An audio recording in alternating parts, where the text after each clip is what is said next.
this hour, the Prime Minister was supposed to be in Regina, selling his climate plan at a local Canadian Tire before attending a Liberal fundraiser tonight. But things changed yesterday with the resignation of his second cabinet minister over the SNC-Lavalin controversy. Justin Trudeau convened his top advisors in Ottawa today to discuss next steps. Coming up, we'll speak with one of Trudeau's ministers about the mood inside cabinet following the departures of Jane Philpott and Jody Wilson-Raybould. But first, let's bring in David Cochrane, who has new details about what went on inside these meetings today. Yeah, Vashi, an unplanned meeting in a week where really nothing has gone to plan. The Prime Minister was huddling this afternoon with a lot of his top advisors to figure out next steps. And the people in the meeting, some of the names you would expect, his Chief of Staff, Katie Telford, his Communications Czar, Kate Purchase, his Issues Management person, Brian Clow, but also Canada's Ambassador to the United States, David McNaughton. He was here to speak on steel and tariff issues, but he's been hauled into this as one of the Prime Minister's top advisors. And one of the big issues and big options they're weighing right now in SNC-Lavalin is showing some sort of a statement of contrition over how the officials in the Prime Minister's office have conducted themselves in their interactions with the former Attorney General Jody Wilson-Raybould. And what I'm told by senior government officials, that one of the options being discussed is for Trudeau to show some ownership over the actions of his staff and officials. Now, that is a shift, because what have we heard all along? That this is a difference of opinion. It's subjective interpretations of communications, that adamant that nobody in the office did anything wrong. And of course, the original story by the Globe and Mail was described as false. But Jane Philpott's resignation has changed this in a very significant way. The fact that they've actually canceled some plans to get together to respond to this shows a seriousness and an urgency that a lot of people inside the caucus and inside the government are frustrated they haven't seen to this point from the Prime Minister and the people around the Prime Minister. But Philpott changed things, and we were pointed to some of the comments that the Prime Minister made last night at that rally in Toronto on climate change, where he talked about this generating important discussion, democratic institutions, specifically the federal ministry and the staff and officials that support it, and how they conduct themselves is critical and core to all of our principles. So what statement of contrition he will or may offer, I'm told it will not be a full-blown apology, maybe an expression of regret over how it got to this point, an acknowledgement that maybe things went too far. But the catalyst for a lot of this is the fact that Jane Philpott resigning in a very clear resignation letter. And on that resignation and the resignation letter, did the Prime Minister see that coming from what you're hearing? Well, here's what I'm told. The Prime Minister knew she was unhappy. I think that was very clear. He said that last night in a speech that he's known for some time that Jane Philpott was feeling this way, discomfort over the way the government had handled it. I'm told he didn't know she was going to resign. Yesterday afternoon, she did an event yesterday morning, around 3 o'clock yesterday afternoon. The resignation letter came out. It was sometime in the hour or so before that she spoke to the Prime Minister. At 1 o'clock yesterday afternoon, senior government officials were telling me they thought they had reassured her to the point that she would stick around, because knowing that she's a very principled and competent person, very close with Jody Wilson-Raybould, not that her friendship is the reason for the resignation. Her letter speaks for itself. But because of that friendship, they were reaching out to Jane Philpott to try to reassure her that their actions were appropriate, seeking her advice on a step forward. They thought that they had maybe bridged over some differences there to reassure her that things were fine. As she said in her letter, that she'd lost confidence in the way the government was conducting itself on this. Those efforts clearly failed, and she caught them off guard. So this is all the backdrop to what we were anticipating to be the big event of the week, which is tomorrow's testimony. Gerald Butts in the morning, the former principal secretary to the Prime Minister, who resigned amid this whole controversy. And then later, Michael Wernick, the clerk of the Privy Council, who's also being implicated by Jody Wilson-Raybould's testimony. Yeah, so what we're hearing is going to happen tomorrow, or what to look out for is she showed up with documents, right? She had contemporaneous notes and she had text messages. Look for that on the other side. The copies of communications, the other side of the communications. We know that Jerry Butts, for example, was her primary point of contact in the Prime Minister's office. We are told that they texted quite frequently. So there would be an electronic text record of their communications and how things went on there. The other thing we're told to watch out for, the focus we're having is on Jerry Butts and on Michael Wernick, the clerk. Natalie Drouin, the Deputy Minister of Justice, has been recalled. We're told to watch for what she has to say. I'm not sure exactly what she's going to say, but she would be the undercard to the clerk who sort of had explosive testimony. She's supposed to be kind of the apolitical figure in the department. But we're told that she has some interesting insight tomorrow, and depending on how that goes, that's when we'll find out if the Prime Minister responds tomorrow night or on Thursday morning. All right, thanks, David. As David mentioned, that testimony is anticipated tomorrow morning, starting at 10 in the morning Eastern Time. We will have a special edition of Power and Politics. Details of that we'll give you throughout the show, but hope you can tune in. We'll be carrying that testimony live all throughout the day here on CBC News Network. Since Jane Philpott's resignation, Justin Trudeau's remaining 33 members of cabinet, meanwhile, have all issued statements of support for the Prime Minister. But are they worried about the political damage or the potential political damage? And do they think Jane Philpott and Jody Wilson-Raybould should be allowed to stay in caucus? Melanie Joly is the Minister of Tourism and Official Languages, and she joins me now from Montreal. Hi, Minister Joly. Nice to see you. Thank you for your time. Hi. Minister, do you agree with the way the Prime Minister and his staff have acted throughout this entire period, since the first meetings in September through to Dr. Philpott's resignation yesterday? Well, I think fundamentally the question that is behind this entire story is whether or not we're in favor as a government to protect 9,000 jobs. And these are conversations that must be happening because obviously these are important conversations. As a government, we always want to make sure that we protect the 9,000 families and also all the retirees that are pensioners. Now, obviously also the question fundamentally whether we will support a remediation accord is a question that the Attorney General will be in charge of. And should we divide the responsibility of the Minister of Justice and the Attorney General is a conversation we can have because this decision was taken decades ago, and this has been part of our system. And should Canadians think that we should divide these responsibilities, I think as a government, we need to hear from them and we need to have these conversations. So I understand the way that you're framing and characterizing the issue, but the question that I'm asking is whether or not you feel that the Prime Minister and his staff have acted appropriately since the first meetings that started in September all the way until Dr. Philpott's resignation, because Ms. Philpott, former Minister Philpott, said she's lost confidence in how the government has dealt with this matter and in how it has responded to the issues raised. I'm convinced that the Prime Minister and his staff have worked in a total ethical way. And I think also that the issue is not of illegality. And by the way, former Minister Jody Wilson-Raybould said in her testimony that this was not an illegal question. This was much more of whether it was inappropriate. So I'm convinced that at all times, the Prime Minister, since he's a man that takes decisions based on his values in total transparency and making sure that he abides by the rule of law, made sure to not cross that line because that line is important to follow. Is that the only line that's important, though? Just because something's legal doesn't make it right.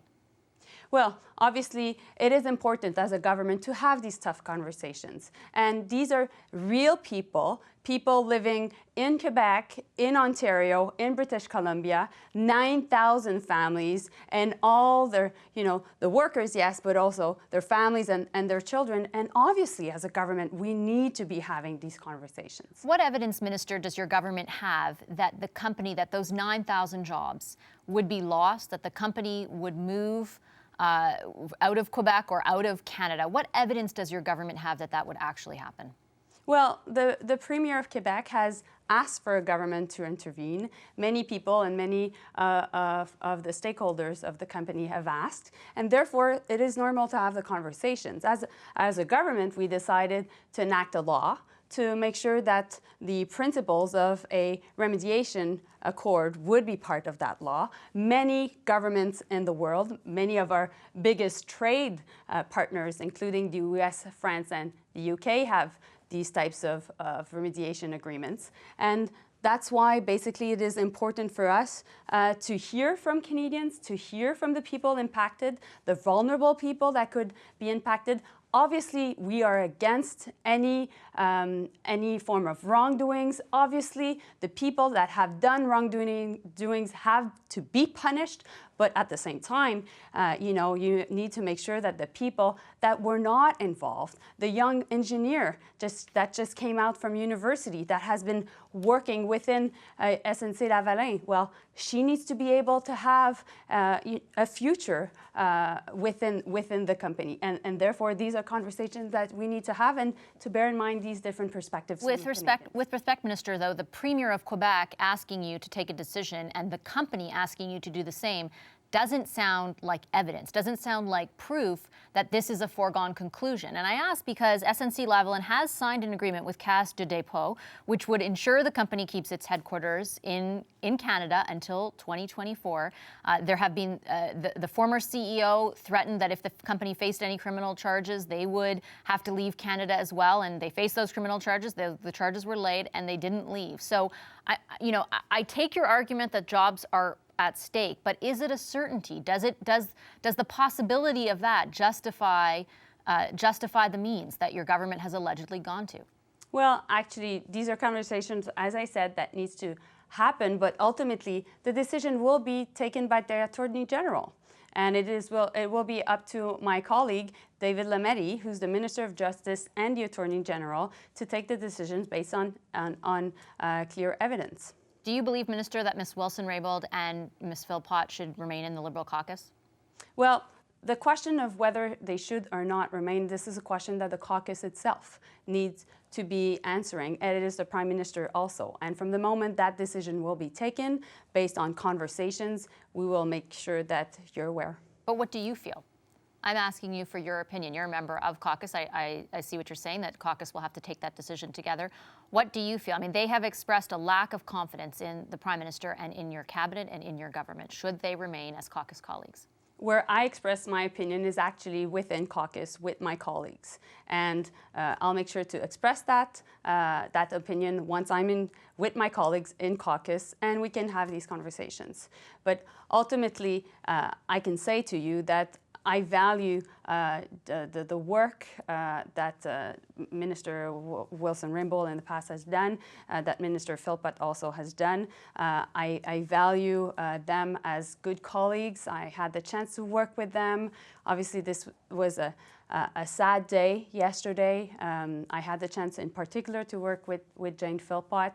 She's a friend to me, and but at the same time, she took her decision, which we respect, and the work continues. Our work as a government is ultimately to make sure that Canadians can have access to better lives, to better opportunities.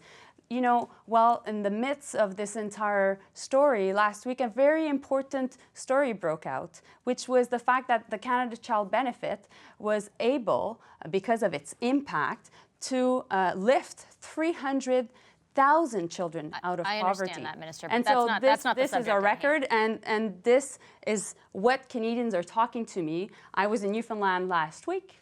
I was in Quebec this week, talking about how we can create jobs in our regions that so need new jobs to be created. And actually, no one was talking to me about this very issue. They were talking to me about how we can create more jobs in the tourism sector. And I see what you're saying. I take your point on the jobs aspect of this argument, but do you think it's a fair question for Canadians to ask, at what cost? At what cost are you willing to go to, is your government willing to go to, if it is a given, which I don't know if there's any proof, but if it is a given that these 9,000 jobs will be lost?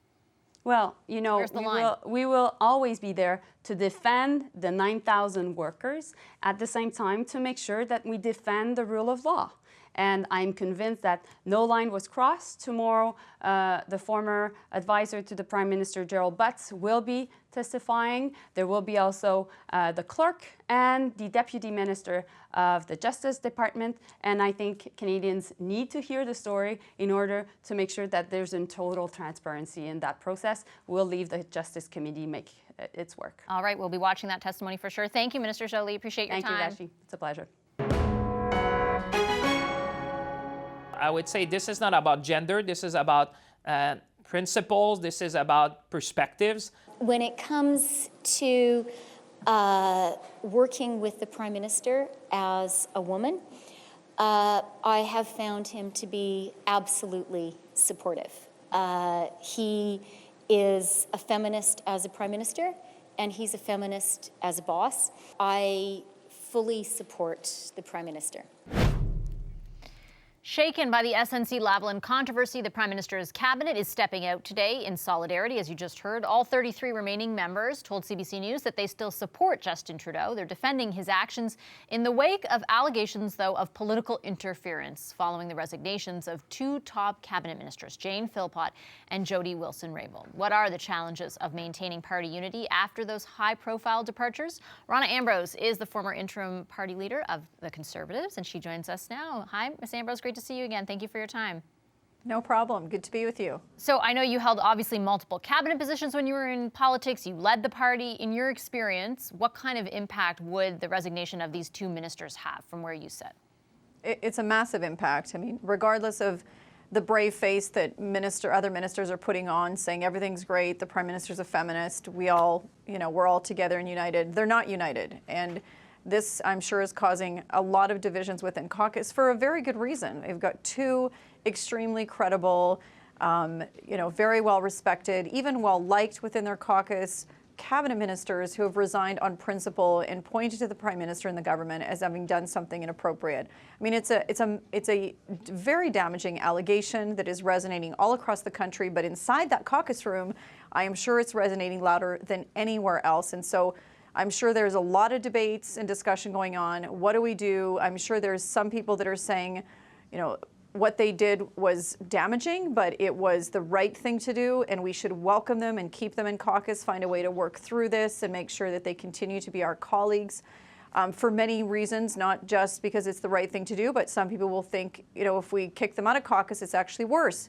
And then there will be those people that just say, you did something, you hurt us, you're gone. You're no longer part of the family, and the sort of scorched earth approach. And I think that would be absolutely the wrong way to go from a leadership perspective. Yeah, let me ask you to expand on that. I'm sure that's happening. What do you think should happen? Should they remain in caucus? How tenable is that? I think there has to be an effort. I mean, if I was the leader, there would have to be a huge effort to try and keep them in caucus.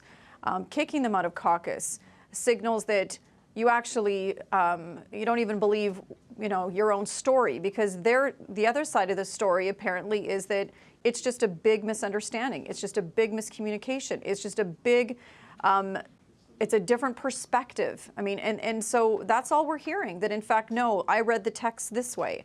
I read our conversation a different way. I mean, that's what their argument is. And if that is all it is in the end, if that's what they claim it is, why would they kick them out of caucus and say you're no longer welcome as a Liberal?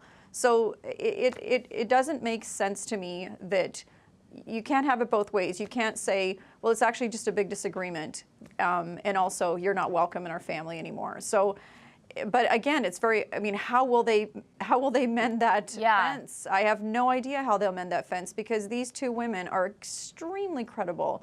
And the fact that they left on principle, and I'm sure Jane Philpott thought this through for a long time, very thoroughly, and to say what she said, I think the Prime Minister really has to rethink this, rethink his approach to these two women, rethink his approach to this issue, really listen to the response they're getting from Canadians, show some contrition, and I think he really needs to take another look at this and say, perhaps we did not approach this the right way. Yeah, my colleague David Cochran was reporting that that's what they're considering, essentially, like a message of contrition. Do you think, what do you think needs to be said in order to, to allay concerns that Canadians have?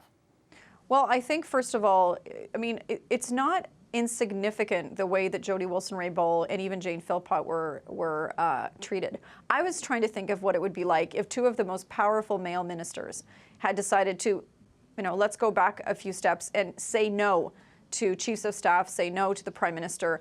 I have a hard time believing that they would be continually harassed by staff in other ministers' offices, that amount of pressure put on them, and no one would believe them for months on end, that their decision actually is a decision they made and it stands. And then furthermore, the fact that when they did leave, they were difficult, they're not easy to get along with, they're not team players, well, they stick together. I've heard things like, well, look at the women sticking together. I just cannot imagine that if, Minister Sajan and Minister Morneau, let's say the two of them, decided to leave cabinet and said the things that these women are saying, that it would be taken the way it's being taken. In fact, I think people would think that, the government, would have a massive confidence issue. And it does, I believe it does. But I do think that the way these women have been treated is disrespectful. And there is this veiled sexism around this that it's not even veiled. I mean, it's out there and it's obvious. What bothers me is that when people that know them say things that are veiled, and they know better. They know better. They know that these women are team players. They worked hard. They managed their files well, and then now they're having to put up with this. So it's really unfortunate. I think you're referencing my colleague Laura Stone at the Globe and Mail. Our colleague interviewed Bill Morneau yesterday, I think, at that event, and he said Jane Philpott is a close personal friend of Jody Wilson-Raybould. She took a decision. I respect her decision. She was a good colleague, and she'll take the decision that makes the most sense to her. And it's that line about them being a close personal friend that drew a lot of criticism, I think, that you're referencing. What are the wider implications of that veiled or not so veiled sexism as you perceive it? Well, I mean, I've talked to a lot of people who are just angry. They think that this is, it has moved into an issue around sexism, and you can say it's not a gendered issue as much as you want. The Prime Minister might think it's not, and yet he then apologized and said he should have not allowed the kind of language that we saw in terms of how people describe Jody Wilson-Raybould. He should have addressed it quicker and more directly, and I think that was good that he apologized for that. But he's just one person. There has been all kinds of people in his inner circle and people around, all commentators, all kinds of people, this whisper campaign to just completely discredit her and oh my goodness. You know what I'm saying. Delegitimize, yeah. Delegitimize, thank you, delegitimize Happens her. to me all the time. And it's unacceptable. And you know what? The truth is, we see this happen to women in politics. And so we're seeing it now happen to Jody Wilson-Raybould. We're seeing it happen to Jane Philpott. But I think importantly, people know them as credible people. And so there's been a ton of pushback. And that's, I think, become overwhelming. And so this idea that the Prime Minister is now having to think about showing some contrition, that's a good thing. I think they have to listen to what the public thinks. Now, the public is angry about the way these women have been treated, and they're also angry about what they perceive as favoritism towards one particular company, especially where it is geographically in Quebec, that it's all about votes. I mean, this has become... Although it does employ Canadians across the country. Absolutely, but to be fair, absolutely. But it's playing into these regional tensions and this whole cynicism about what politicians do, and it's just adding to that whole distrust of public institutions and Parliament and politicians, and that whole issue is something that I think the Prime Minister has to think really seriously about, especially moving into an election, having people that upset and that angry about these kinds of issues. So I think their approach was not a good one.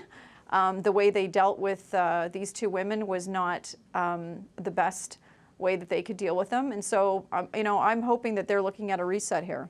Before I go, I just want to ask you, the last time that you were here, your sexual assault training bill for judges, C-337, was before the Senate. We were talking about how delayed it had been even at that point, and that was months ago. What's the latest on your bill's status? It has been delayed again. So it was delayed one more time. We were supposed to look at it a week ago. It's been delayed for yet another week, and I've heard that it might be delayed again. The bottom line is there are some senators who don't like the bill. Senator Delfond is one of them. Senator Serge Joyal is another. There's a few others. They agree the bill is constitutional, but they don't like it. And there are people that think that telling judges to get training in sexual assault law and bias and rape mythology, which is what the bill is about, is not necessary. And so I continue to argue that it is very necessary, and that this is to make sure that we don't have things happening in the courtroom that we see just happen recently, where a accused got 2 weeks after violently raping two women, convicted of violently raping two women. And the judge's rationale was that this young man had missed his graduation. So he had suffered enough. So 2 weeks, he ended up getting 2 weeks on his actual sentence. So these kinds of things happen all the time. The only reason we know about them is because once in a while a reporter happens to be in a courtroom and tells us about it.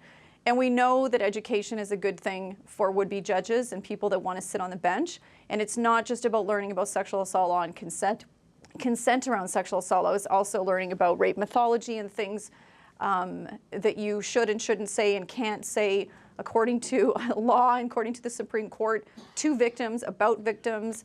You know, at the end of the day, it's about building confidence in the justice system so women actually feel confident coming forward and reporting sexual assault. So I continue to advocate. There are a lot of senators that support this bill, but the chairman of the committee, Senator Serge Oyal, I know doesn't like the bill. I continue to try to make my case to him.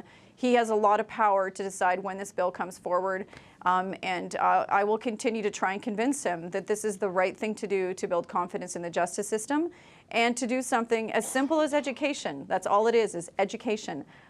When was education a bad thing? So. Okay, well, just one really other quick question, if you don't mind. The current leader of the Conservative Party, Andrew Scheer, is calling for Justin Trudeau to resign over this. A lot of people have said that's an overstep. What do you think? I think when you're the leader of the opposition, that's what you do. I mean, people are mad, they're angry, they have a lot of questions. So I don't know if he's done something illegal. I mean, that's beyond my scope. I think people are really angry. They have a lot of questions. There has not been transparency on this issue. Do you think he should resign? You know what? I'll leave that up to the leader of the opposition. That's not my job anymore. I'll leave it up to those in Parliament to deal with this issue. But I think that there's a lot of questions that are unanswered. And I think at the end of the day, one of the things that I think people want to know is, should the government be supporting a company, doing business with a company, because this is a company that gets a lot of government contracts. If in fact they have defrauded taxpayers and they are guilty of bribery and fraud, how do we deal with that? Corporate social responsibility, the ethical issues. I mean, all of that, this is also about building confidence in how the government operates, who the government does business with, who the government supports.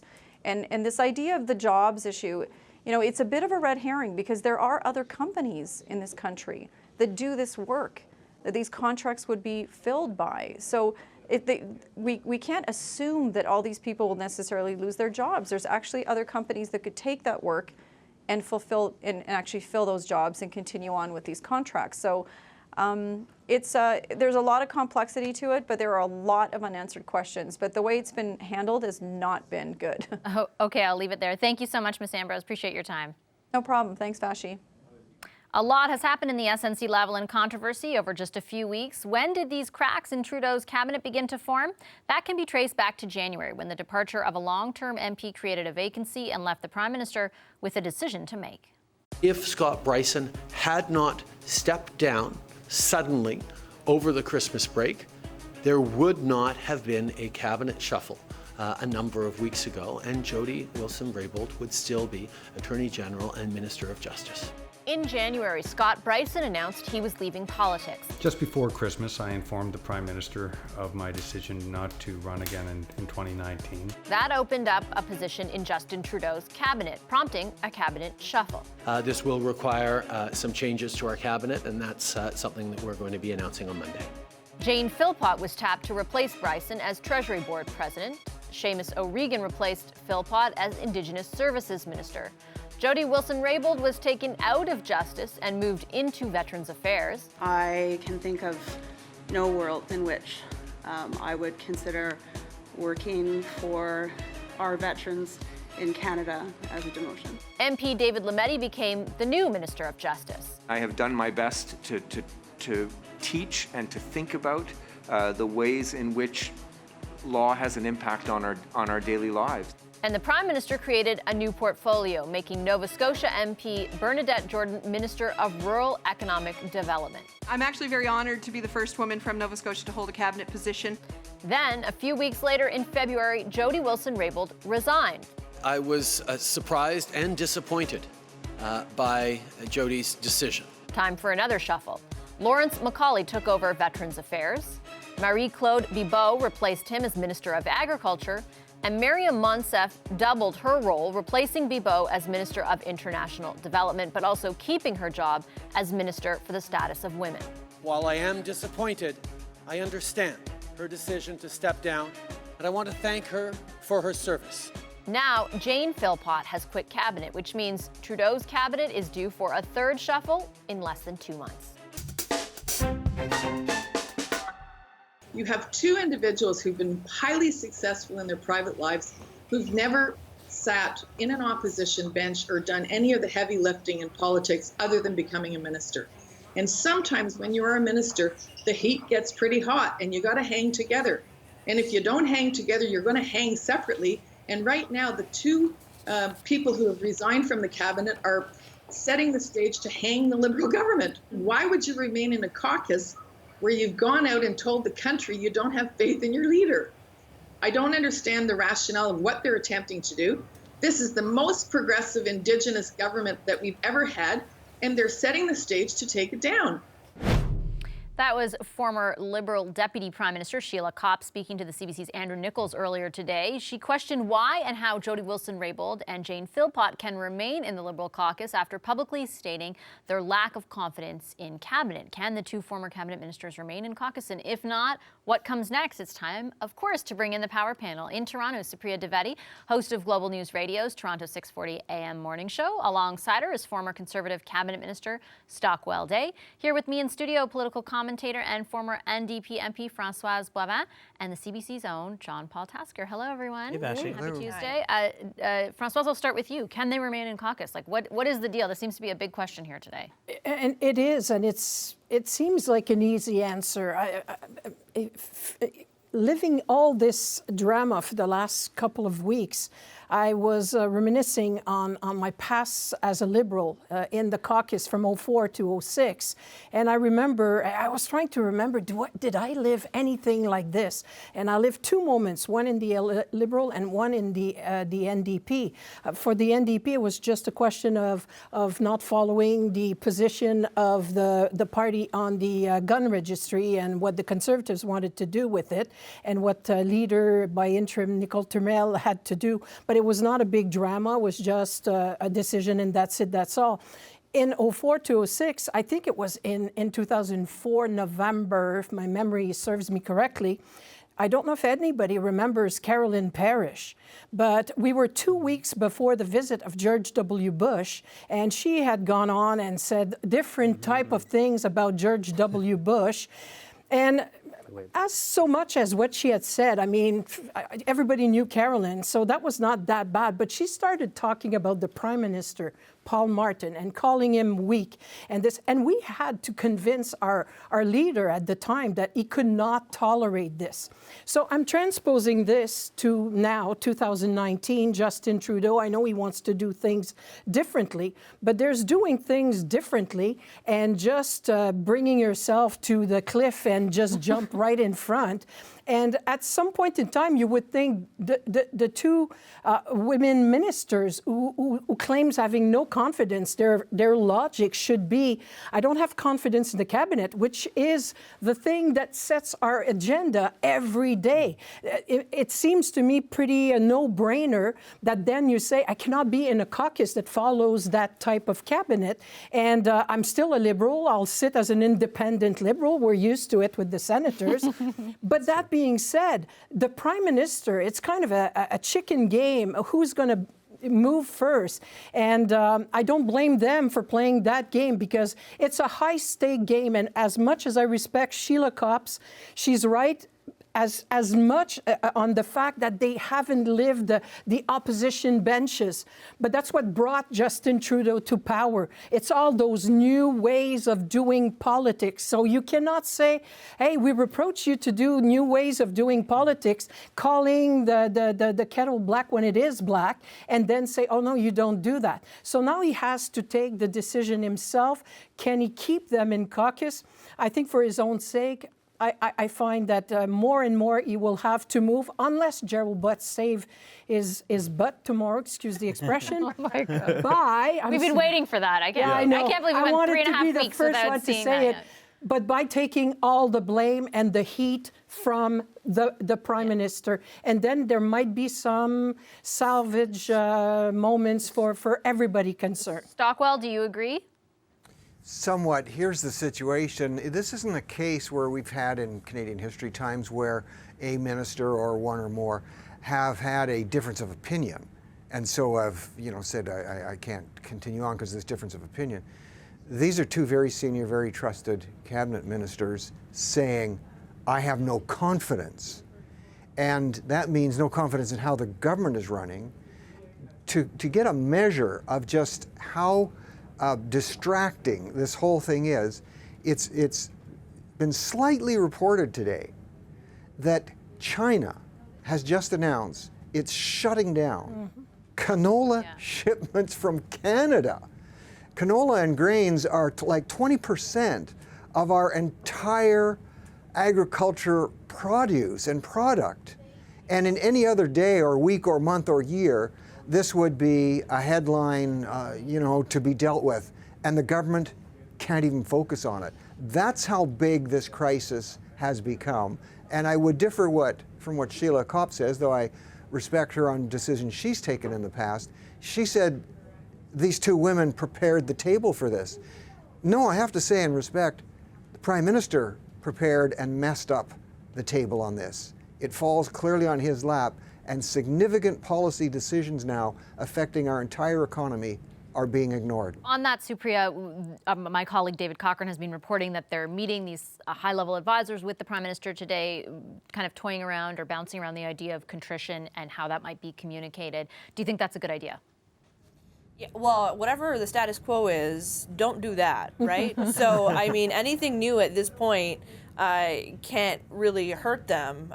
It's kind of like that episode of The Simpsons where Sideshow Bob just keeps walking around and stepping on rakes and keeps hitting himself in the face. That is essentially what the PMO comm strategy has been since the onset of this whole affair. And I mean, I have a lot of respect for Ms. Sheila Kopp. The one thing I will say, though, is that I feel like that is very much the OG or old school way of thinking, right? And when you do run on a brand of doing politics differently, and when you do go out of your way to find non-politicians to run for your political party, this is the sort of thing that happens. But Françoise is absolutely right, is that this is more or less a game of chicken, right? What the implicit messaging here from both Ms. Wilson-Raybould and Dr. Philpott is that the Liberal brand is bigger than one leader, and it is bigger than the current Prime Minister. It's sort of like, the 1996 Bulls, if Pippen and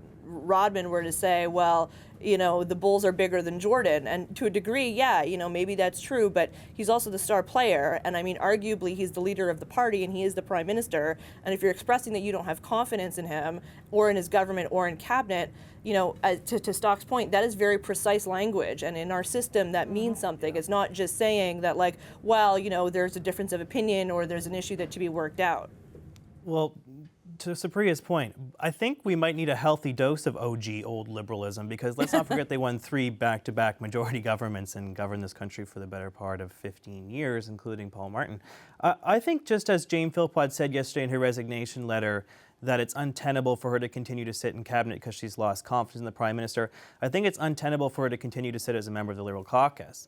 If she's resigning saying that the Prime Minister and his team are so ethically compromised that she can't be a Liberal cabinet minister anymore, how does she be a Liberal caucus member? How does she sit behind him each and every day? To be fair, at the end of her resignation letter, and I have it somewhere here, but she did specifically say that I am firmly committed to our crucial platform priorities, especially justice for Indigenous peoples and implementing a plan to tackle the existential threat of climate change. Caveat now, Canadians need the assurance that in all matters, members of Parliament will act in the best interests of the public. My decision has been made with that spirit. But I think being a member of a political party involves being loyal to the leader of that political party. And if they really do believe in Liberal values, step aside and be an independent Liberal in the House and vote that way. But they're not, right? They're kind of daring Justin Trudeau to kick them out. So what they're doing, I think, is really poking a finger in the eye of the Prime Minister for one last time, maybe trying to punish him just a little bit more. They're going to force him to kick them out of caucus as opposed to going on their own. I think that's their last little salvo, if you will. The question is whether he does.